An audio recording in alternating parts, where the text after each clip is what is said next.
বাজারে গিয়েই তটিনীর সাথে পরশুরামের মুখোমুখি দেখা হলো, কিন্তু তটিনী প্রথম দেখাতে তার স্বামীকে চিনতে পারল না। টোটো থেকে নামলো তটিনী। গৃহস্থের বাজার করতে গিয়েছিল সে বাজারে, কারণ বাড়িতে সবকিছু বাড়ান্ত ছিল।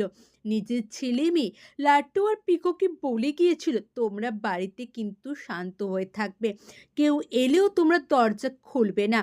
ওইদিকে তারপরে বাজারের উদ্দেশ্যে বেরোয় তটিনী। তটিনীকে অনেকক্ষণ থেকেই ফলো করছিল পরশুরাম। আসলে নিজের স্ত্রীকে সে অনেকদিন দেখেনি, অনেকদিন ছুঁয়ে দেখেনি তার স্ত্রীকে। তার খুব মনটা খারাপ লাগছিল, দুর্বল হয়ে পড়েছিল সে। ওইদিকে বিজন লাল ওরফে বিজিত লাহেরি হসপিটালের বেডে। বারবার তাকে সৌরভ জিজ্ঞাসা করছে, বলো বিজিত বলো, তোমাকে শ্যুটটা কে করেছিল, তুমি শুধু তার নামটা বলো। কিন্তু বিজিত কোনো কথা বলার অবস্থাতেই নেই।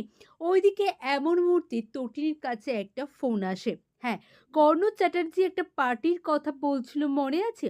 সেই পার্টিতেই তটিনীকে টেনে নিয়ে যেতে হবে, কিন্তু তটিনীকে মিথ্যে কথা বলা হলো।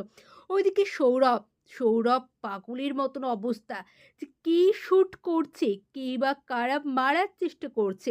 এর মধ্যে কি তটিনী আছে? কারো মাথাতেই আসছে না পরশুরামের কথা। সবাই ভুলেই গেছে তাকে, সবাই ভুলেই গেছে যে পরশুরামও বেঁচে থাকতে পারে। হ্যাঁ, পরশুরামও বেঁচে থাকতে পারে।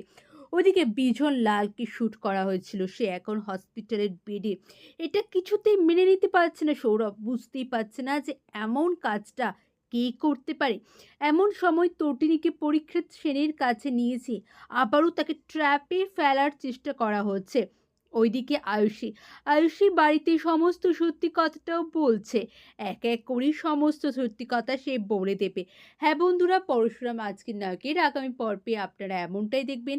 চ্যানেলে নতুন হলে দয়া করে চ্যানেলটা সাবস্ক্রাইব করে দিবেন। অনেক ধন্যবাদ সকলকে ভিডিওটি দেখার জন্য। সকলে খুব ভালো থাকুন, সুস্থ থাকুন, চ্যানেলটি সাবস্ক্রাইব করে চ্যানেলটির পাশে থাকবেন। অনেক ধন্যবাদ জানাই সকলকে। সকলে খুব ভালো থাকুন। নমস্কার।